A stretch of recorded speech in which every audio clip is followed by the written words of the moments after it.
فروغ دیا جا رہا ہے۔ اس عمل میں بغیر ڈرائیور والے الیکٹرک ٹرک کان میں کام کرتے ہیں، جس سے پیداواری کارکردگی میں اضافہ ہوتا ہے اور اخراج میں بھی کمی آتی ہے۔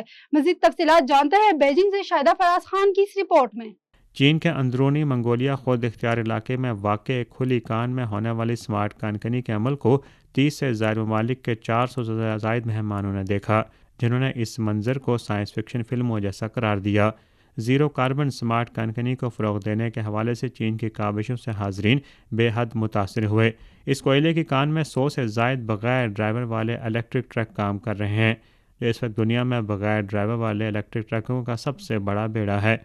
یہ بڑے بڑے ٹرک سائنس فکشن فلموں میں دوسرے سیاروں پر کان کنی کرتے خلائی جہازوں جیسے لگتے ہیں، جو الیکٹرک ایکسکیویٹرز اور لوڈرز کے ساتھ مل کر کام کرتے ہیں، جس سے کارکردگی میں بھی اضافہ ہوتا ہے اور اخراج میں بھی کمی آتی ہے۔ صنعت کے ماہرین کا کہنا ہے کہ گرین اور سمارٹ کان کنی عالمی سطح پر متفقہ مسئلہ بن رہی ہے اور اس پیمانے پر انہیں کام کرتے دیکھنا قابل تعریف ہے۔ ماہرین کے نزدیک 100 ٹرکوں کو بغیر کسی ڈرائیور کے مؤثر طریقے سے بغیر کسی حادثے یا حادثے کے خوف کے کام کرتے دیکھنا متاثر کن ہے۔ اس عمل میں پیداواری صلاحیت بھی زیادہ ہے۔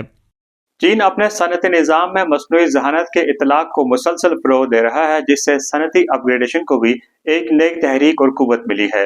Shahid Afraz Khan, A1 T V, Beijing. نظر ڈالتے ہیں عالمی منظرنامے پر۔ غزہ میں اسرائیلی ٹینکوں کی یلغار اور خوفناک بمباری کی گئی۔ صہیونی فورسز نے بمباری کر کے 24 گھنٹوں کے دوران بچوں سمیت 100 سے زائد فلسطینی شہید کر دیے۔ مساجد سمیت درجنوں گھروں کو بھی مسمار کر دیا۔ غزہ کے پناہ گزین کیمپوں میں جگہ کم پڑ گئی۔ فرانس نے غزہ میں اسرائیلی فوج کے زمینی آپریشن کی شدید مذمت کی۔ فرانسیسی وزارت خارجہ نے مطالبہ کیا ہے کہ اسرائیل کا فوجی آپریشن تباہ کن ہے، اسے فوری روکا جائے۔